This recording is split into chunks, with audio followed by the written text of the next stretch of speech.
2014 title page. Hey everyone, welcome to my 2014 album. I'm going to be doing things a little bit differently this year.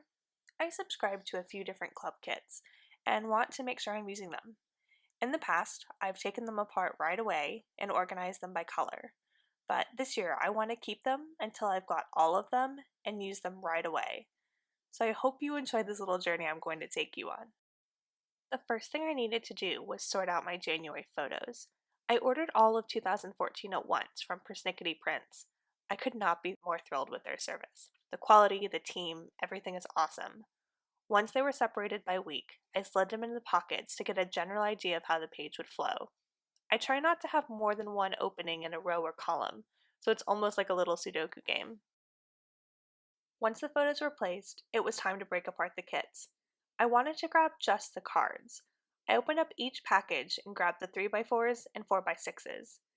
This month I'm using Ali Edwards' First Kits, Studio Calico Far Far Away Project Life, the Mirror Mirror add-on, and I also have the Freckled Fawn embellishment pack.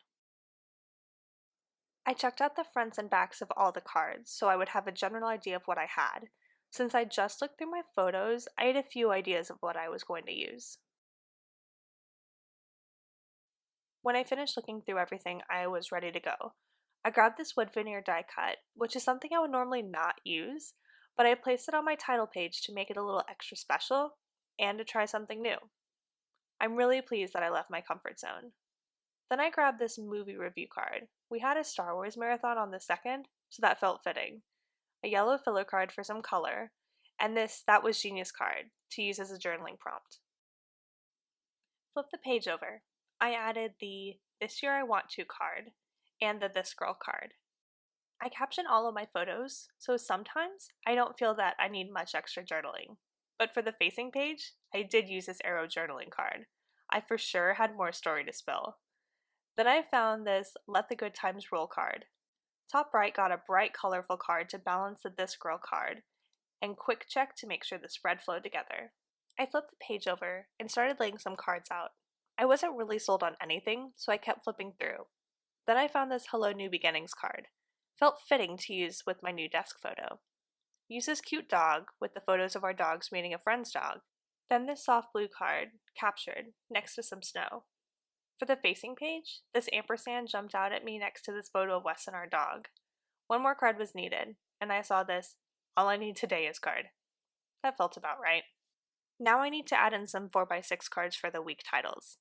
Flip through again, survey the cards, get a good idea of what I've got and what I want to use. I knew I needed some bright colors on the spread, and these hearts were too cute not to use.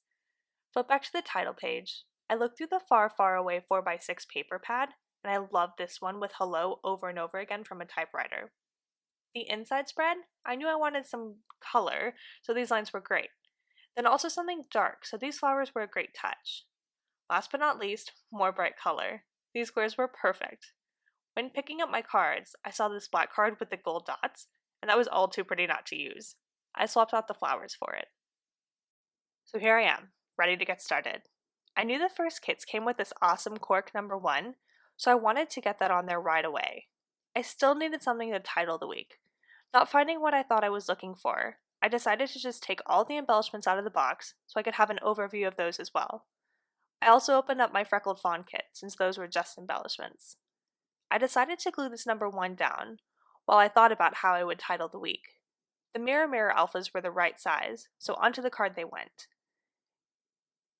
It's also about this point that I realized this front page isn't actually week 1.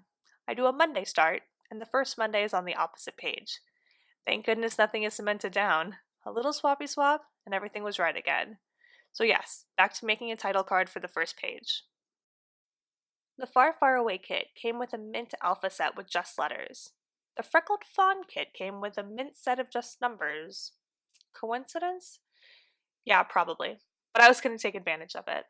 I pulled the letters out and saved the acetate packaging that they came in.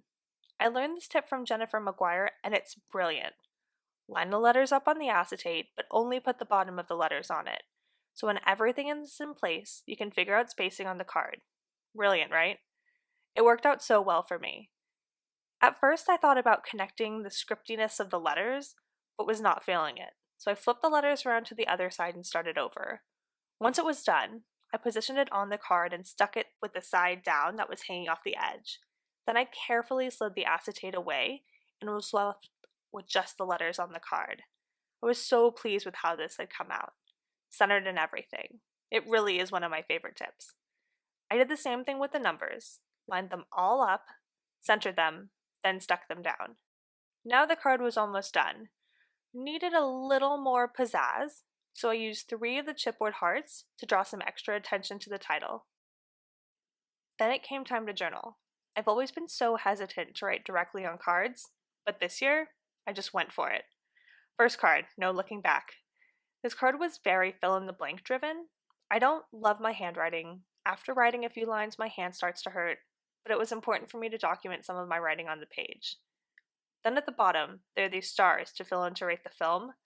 I debated using red ink for about a second, but then thought, seems like a good time to tie in some of that gold from the top of the page. I grabbed this cute star stamp from the Sweet Stamp Shop Plan to Eat set and some Versamark ink. I carefully stamped the stars on top of the existing stars. All 5, of course. I used some gold zig embossing powder, brushed off the excess, and heat set it. There was a little hole in one of the stars, so I used the Versamark marker, filled it in, heat set it again. Now it was perfect. I filled out that was Genius card, explaining the 2 photos to the left of it. I'm using a Sakura Pigma Graphic 1mm pen. I like thick pens, and since this is a felt tip, I don't have to worry about the ink skipping. Once that was finished, I turned to the yellow card. One of my goals for this year is to stamp more. If I get a stamp, I want to use it within a month of getting it.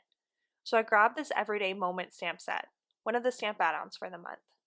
I debated using the first stamp set, but even though I was documenting New Year's Day, nothing felt quite right. I pulled out the yellow card and grabbed the Story of Today stamp. I straightened it out, put it on my acrylic block, grabbed the Color Theory Clean Slate ink, then thought, wait a minute, this card still needs more. So I measured the banners on the top of the card, and of course they're 3 inches wide. I flipped my acrylic block around to stick it to the other side, inked it up with some Coral Bay Color Theory ink, and stamped it across the top. I put some black paper below to catch any ink that hung off the edges. Then flipped the block around again, inked up the text, and stamped it on the bottom. Since I plan on doing a lot of stamping this year, I also got a scrubber pad, and I've been super happy with my short time of using it. Once that card was finished, I added some journaling. Time to embellish. I grabbed this first tab from the first kit. This was our first time playing one of our favorite games of the year. Totally a moment to highlight. The sticker sheet had a bunch of great phrases. I grabbed the one that had a hashtag FTW, because that's basically what a Star Wars marathon is. I grabbed this chipboard circle and tagged this card Best Time. I started to look through these chipboard words, but gave up rather quickly. I needed more red on the page, so I grabbed the Good Times flag to accent this photo. Still needed a little more something, so I grabbed my finishing touches box. This has enamel dots, resin shapes, flare, puffy stickers, in all shapes and sizes, and colors. Ended up with just one red puffy star, but enough to make the card feel balanced. Stapled on the flag, and the page was all done.